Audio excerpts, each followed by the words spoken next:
सोचो, एक ऐसी दुनिया जहां इंसान नहीं बल्कि राक्षस हुकूमत करते हैं, जहां जमीन के नीचे छुपा है एक ऐसा राज जो पूरी दुनिया तबाह कर सकता है। गोल्ड इस दफा सिर्फ गॉडजिला या कोंग नहीं, बल्कि एक नया खौफनाक बादशाह उठ चुका है। आज की वीडियो में हम समझाने वाले हैं Godzilla x Kong the new empire 2025। Scene शुरू होता है एक अंधेरी और पुरानी अंडरग्राउंड दुनिया से, जहां बड़े बड़े पत्थर और पुराने जंगल जैसा माहौल होता है। कैमरा धीरे धीरे आगे बढ़ता है और दरवाजे से बंदरों की आवाज़ें सुनने को मिलती है। कोंग धीरे धीरे चल रहा है। उसका जिस्म जख्मी होता है, लेकिन उसकी आंखों में गुस्सा और हिम्मत दोनों होती हैं। अचानक उसे महसूस होता है कि कोई उसे देख रहा है। अचानक अंधेरे से दूसरे बड़े बड़े बंदर बाहर निकलते हैं। ये एक पुरानी जनजाति होती है जो इस जगह पर रहती है। उनका नेता एक खतरनाक और ज्यादा ताकतवर बंदर होता है जो कोंग को गुस्से से देखता है। नेता जोर से चिल्लाता है, नेता बंदर, ये हमारी जमीन है, यहाँ कोई बाहर वाला नहीं आ सकता। कोंग भी गुस्से में अपना सीना पीता है और जोर से गरजता है। पूरी गुफा में उसकी आवाज गूंजती है। अचानक नेता अपने हाथ से इशारा करता है और सारे बंदर एक साथ कोंग पर हमला कर देते हैं। Action scene. 2-3 बड़े बंदर एक साथ कोंग पर कूदते हैं। कोंग एक को पाकर कर जोर से पत्थर पर फेंक देता है। दूसरा उसकी पीठ पर चढ़ जाता है, लेकिन कोंग उसे पाकर कर हवा में उछाल देता है। धरती जोर जोर से हिलने लगती है जब ये दिग्गज एक दूसरे से लड़ते हैं। एक बंदर एक बड़ा पत्थर उठाकर कोंग की तरफ फेंकता है। कोंग उस पत्थर को हाथ से रोककर वापस उसी बंदर की तरफ फेंक देता है। लीडर मंकी गुस्से में आगे बढ़ता है। उसके हाथ में एक बड़ा क्रिस्टल हथियार होता है। वो कोंग पर जोरदार वार करता है। कोंग जमीन पर गिर जाता है। कुछ सेकंड के लिए सब बंदर सोचते हैं कि कोंग हार गया।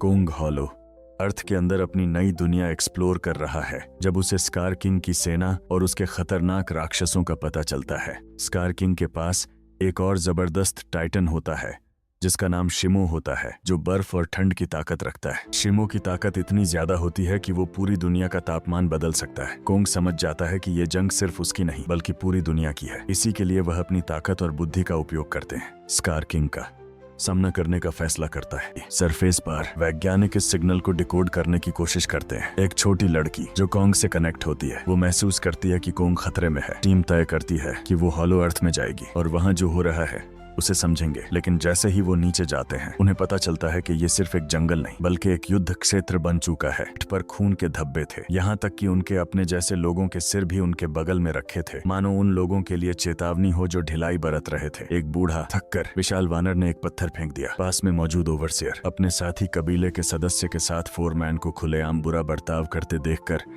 जिन गैंग बिना कुछ कहे वहां गया, अपना हथियार नीचे फेंक दिया और उस बूढ़े आदमी को खड़े होने में मदद की। हालांकि फोरमैन की नजर में यह उसके अधिकार के लिए एक चुनौती थी। गुस्से में वह जिन गैंग के पास गया और गंदी बातें कहने लगा। दूर से एक बारी सी बर्फीले जीव की डहर सुनाई देती है। कोंग रुक जाता है। फिर अंधेरे से एक बहुत बड़ा ड्रैगन जैसा टाइटन बाहर निकलता है। उसके जिस्म से बर्फ की ठंडी रोशनी निकल रही है। ये होता है शिमो। शिमो जोर से डरता है और उसके मुंह से बर्फ की सांस निकलती है जो जमीन को ट्यूरेंट फ्रीज कर देती है। कोंग हैरान हो जाता है लेकिन पीछे नहीं हटता। दोनों टाइटन्स तवारे हैं और जमीन हिल जाती है। कोंग शिमो के मुंह पर जोर का पंच मारता है, लेकिन शिमो अपनी दम से कोंग को जोर से फेंक देता है। कोंग संरक्षक पर गिरता है। शिमो फिर से अपनी आइस ब्रीथ चला देता है। एक पल के लिए कोंग, तभी पीछे से स्कार किंग नजर आता है। उसके हाथ में क्रिस्टल विप होती है। वो शिमो पर विप मारता है और शिमो मजबूरन उठ जाता है। तब पता चलता है शिमो असल में स्कार किंग का गुलाम है, जिसे जंजीरों और दर्द से कंट्रोल किया जा रहा है। कोंग गुस्से से स्कार किंग को दिखता है। जब कोंग जंजीर से शिमो को रोकने की कोशिश करता है,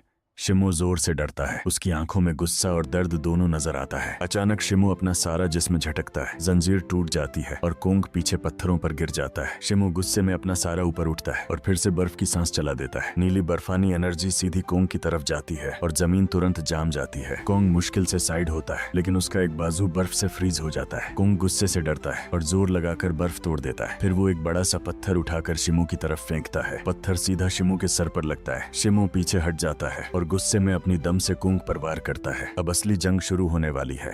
जब कोंग शिमो और स्कार किंग की खतरनाक जंग के बाद थक जाता है, वो धीरे धीरे खोखली धरती के बर्फीले जंगल से बाहर की तरफ चलने लगता है। उसका हाथ जख्मी होता है और उसकी सांसें तेज चल रही होती हैं। कैमरा दिखता है कि कोंग मुश्किल से चल रहा है। तभी दूर आसमान में हेलीकॉप्टर की आवाज सुनाई देती है। ये इंसान होते हैं जो कोंग को ढूंढ रहे होते हैं। उनमें एलिन एंड्रयूज और उसकी टीम भी होती है। हेलीकॉप्टर कोंग के पास लैंड करता है। सब लोग कोंग को देखकर परेशान हो जाते हैं क्योंकि कोंग का हाथ बुरी तरह जख्मी होता है। एलिन एंड्रयूज धीरे से कहती हैं, उसे मदद की जरूरत है। अगर हमने इसे ठीक न किया तो ये स्कार किंग का मुकाबला नहीं कर पाएगा। फिर वैज्ञानिक एक स्पेशल टाइटन ग्लव लेकर आते हैं। ये एक उन्नत धातु कवच होता है जो कोंग के हाथ पर लगाया जाता है। मशीन एक्टिवेट होती है। जज बजना मेटल ग्लव कोंग के हाथ पर फिट हो जाता है। ये ग्लव कोंग को और भी ज्यादा पावर और प्रोटेक्शन देता है। कोंग अपना नया बख्तरबंद मुट्ठी हिलाकर चेक करता है। जमीन जोर से हिलती है। अचानक कोंग जोर से डरता है। अब वो पहले से भी ज्यादा पावरफुल लग रहा है। हेलीकॉप्टर में बैठे लोग कहते हैं अब ये तैयार है, क्योंकि असली जंग अभी बाकी है। दूर क्षितिज पर स्कार किंग अपनी सेना के साथ तैयार हो रहा है और उसके पास होता है शिमो जो बर्फ की तबाही मचा सकता है। कोंग आसमान की तरफ देखकर जोर से गरजता है। ये सिग्नल होता है कि फाइनल टाइटन बैटल अब शुरू होने वाली है।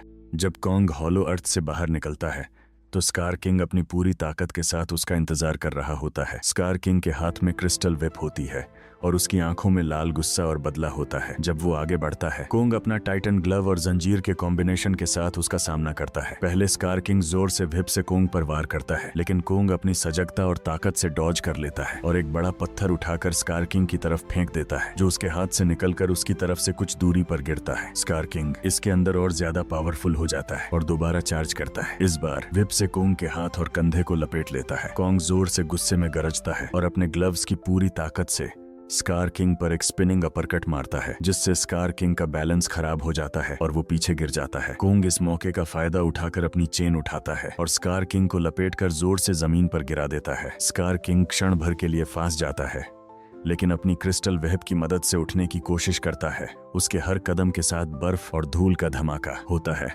और जमीन हिलती है। स्कार किंग एक और हाई स्पीड अटैक करता है, जिसमें वो कोंग के हाथ पर व्हिप घुमाकर उसको हवा में उछालने की कोशिश करता है, लेकिन कोंग अपनी ताकत से लैंड करता है और फिर से चेन से स्कार किंग को लपेट लेता है। इस दौरान कोंग पत्थर और पंचों का संयोजन उपयोग करता है, जिससे स्कार किंग गिरता है और गुफा की दीवार तक फेंक दिया जाता है। कोंग का हर मूव पावरफुल होता है और स्कार किंग हर बार उठकर चार्ज करता है। दोनों के बीच में टकराव से धूल और बर्फ हवा में उड़ती है और हर हमले का शॉक वेव आसपास के क्षेत्र को हिला देता है। कोंग फिर से अपने ग्लव्स और चेन का कॉम्बिनेशन इस्तेमाल करता है और स्कार किंग के सीने और कंधों पर एक और शक्तिशाली स्ट्राइक मारता है, जिससे स्कार किंग के हाथ और व्हिप अस्थायी रूप से नीचे गिर जाते हैं। स्कार किंग फिर से उठता है और एक अंतिम हताश आक्रमण करता है, लेकिन कोंग ने अपनी चपलता और ताकत का सही संयोजन इस्तेमाल करते हुए उसका अटैक डॉज कर दिया और अपना और भी शक्तिशाली पंच लैंड किया।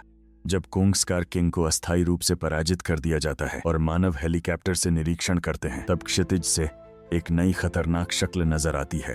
शंबो, एक बहुत बड़ा और प्राचीन संरक्षक टाइटन जो खोखली पृथ्वी का असली रक्षक है। शंबो के जिस्म से चमकती ऊर्जा निकल रही है और उसके हाथ और जोड़ी मेटालिक कवच जैसे लगते हैं। जैसा ही शंबो अप्रोच करता है, जमीन जोर से हिलती है और आसमान में तूफान का शोर मच जाता है। कोंग, जो थका हुआ और जख्मी है, पहले थोड़ा झिझकता है, लेकिन फिर अपनी पुरानी ताकत और दृढ़ संकल्प को इकट्ठा करता है। शंबो ने पहले ही अपनी ताकत का इजहार करते हुए जोर से पंच मारा, जो कोंग के साइड को हिला देता है। कोंग को धूल और ऊर्जा विस्फोट से अस्थायी रूप से परेशान किया जाता है, लेकिन वो अपने दस्ताने का उपयोग करके रक्षात्मक रुख लेता है। शंबो एक और लंबी जंप से कोंग पर चार्ज करता है। उसके हाथ से चमकती ऊर्जा तरंगे निकलती हैं। कोंग अपनी चपलता और जंजीर का इस्तेमाल करते हुए शंबो के हमले को चकमा देता है और एक बड़ा पत्थर उठाकर शंबो के साइड पर फेंकता है। पत्थर लगता है, लेकिन शंबो के धातुई कवच को ज्यादा नुकसान नहीं होता।